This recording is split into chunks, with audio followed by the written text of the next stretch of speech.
നമസ്കാരം. മലയാളി വാർത്തയിലേക്ക് സ്വാഗതം. കേരളം ഇത്തവണ ഞങ്ങൾ ഇങ്ങെടുക്കും എന്ന ഉറച്ച ആത്മവിശ്വാസത്തിലാണ് നരേന്ദ്രമോദി നേതൃത്വം നൽകുന്ന BJP. പതിവിൽ നിന്ന് വ്യത്യസ്തമായി സംസ്ഥാനത്തെ ഗ്രാമങ്ങളാണ് അദ്ദേഹം ജനങ്ങളെ കാണാൻ എത്തിയത്. ഇത് കണ്ട് പിണറായിയും VD സതീശനും വലിയ അങ്കലാപ്പിലാണ്. തൃശ്ശൂരിലെ കുന്നംകുളത്തും തിരുവനന്തപുരം കാട്ടാക്കടയിലും വികസനങ്ങൾ എണ്ണി പറഞ്ഞും CPM-ഉം പിണറായിയും മകളും നേരിടുന്ന അഴിമതി ആരോപണങ്ങൾ എണ്ണി പറഞ്ഞുമാണ് മോദി ജനങ്ങളെ അഭിസംബോധന ചെയ്തത്.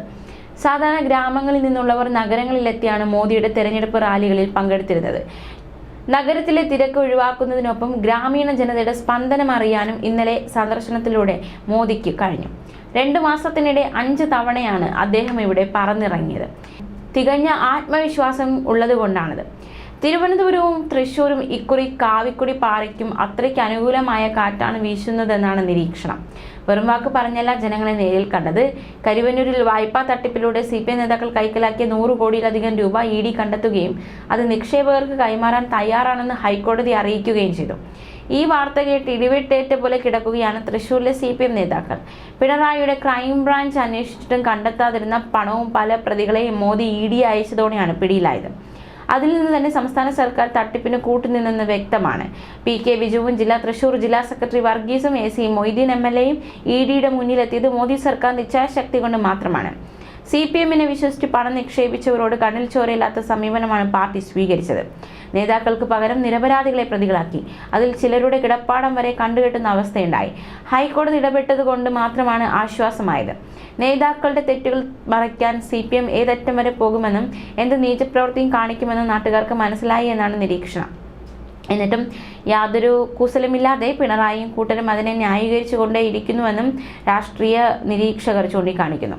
ചികിത്സയ്ക്കും ജീവിക്കാനും പണമില്ലാതെ ദയാവധം തേടി നിക്ഷേപകരിൽ ഒരാൾ മുഖ്യമന്ത്രിക്ക് കത്തെഴുതിയതോടെയാണ് പണം നൽകിയത്. ഇതൊക്കെ കാണുമ്പോൾ സത്യത്തിൽ ഇവർ ആർക്കു വേണ്ടിയാണ് ഭരിക്കുന്നതെന്ന് ചോദ്യമുയരും. അതിനുള്ള ഉത്തരമാണ് എക്സാലോജി കമ്പനി ഉടമയും മുഖ്യമന്ത്രിയുടെ മകളുമായ വീണ വിജയൻ ഇപ്പോൾ നേരിടുന്ന കേസുകൾ.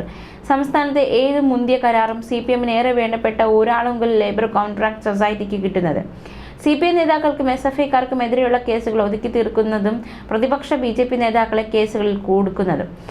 ഇത്രയും ഒരു ഭരണം കേരളത്തിൽ ഇതിനു മുമ്പ് ഉണ്ടായിട്ടില്ല എന്നാണ് ആരോപണം. അത്രയ്ക്ക് ജനദ്രോഹമാണ് ചെയ്തു കൂട്ടുന്നത് എന്നതടക്കമുള്ള ആരോപണങ്ങൾ സർക്കാരിനെതിരെ ശക്തമാവുകയാണ്. ഈസ്റ്റർ, റംസാൻ, വിഷു വിപണി എന്ന പേരിൽ ത്രിവേണിയിലൂടെ ജനങ്ങളെ പറ്റിക്കുകയായിരുന്നു. എല്ലാ സാധനങ്ങളും സബ്സിഡി നിരക്കിൽ കിട്ടുമെന്നാണ് പിണറായിയുടെ ഉറപ്പ്.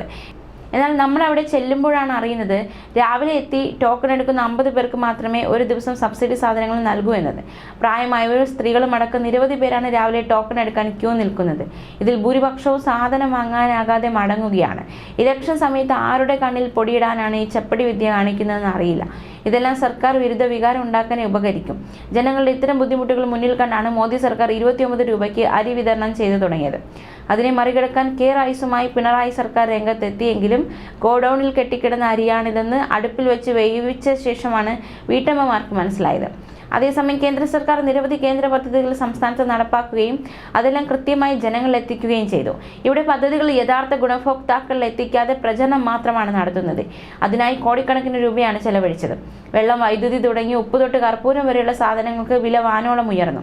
അത് പിടിച്ചു കെട്ടുന്നതിന് പകരം പിന്നെയും കടമെടുത്ത് ജനങ്ങളെ കടക്കാരാക്കുന്ന തുഗ്ലക്ക് ഭരണമാണ് പിണറായി നടത്തുന്നതെന്നാണ് ആരോപണം.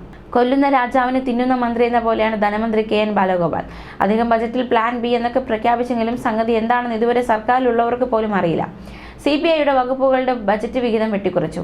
ഇത്തരത്തിൽ ഘടക കക്ഷികളോട് പോലും നീതി പുലർത്താനാകാത്ത ഒരു സർക്കാരാണ് ഇവിടെയുള്ളത്. നിങ്ങൾ എന്ത് ചെയ്തിട്ട് ജനം വോട്ട് ചെയ്യണം? അതുകൂടി പറയാനുള്ള ഉത്തരവാദിത്തം നിങ്ങൾക്കുണ്ട്. അത് പറയാതെ കച്ചട രാഷ്ട്രീയം വിളമ്പുന്നത് ജനാധിപത്യത്തിന് ചേർന്നതല്ല. മോദി വികസന ഗ്യാരണ്ടി മുന്നോട്ട് വയ്ക്കുമ്പോൾ അതിനോട് പിടിച്ചു നിൽക്കാനാവാത്തത് കൊണ്ടാണ് ഇങ്ങനത്തെ പരിപാടി പിണറായി സംഘവും കാണിച്ചു കൂട്ടുന്നതെന്നാണ് ആരോപണം ഉയരുന്നത്. ജനം അതിന് തിരഞ്ഞെടുപ്പിലൂടെ മറുപടി നൽകുമോ എന്നാണ് ഇനി കണ്ടറിയേണ്ടത്. ന്യൂസ് ഡെസ്ക്, മലയാളി വാർത്ത.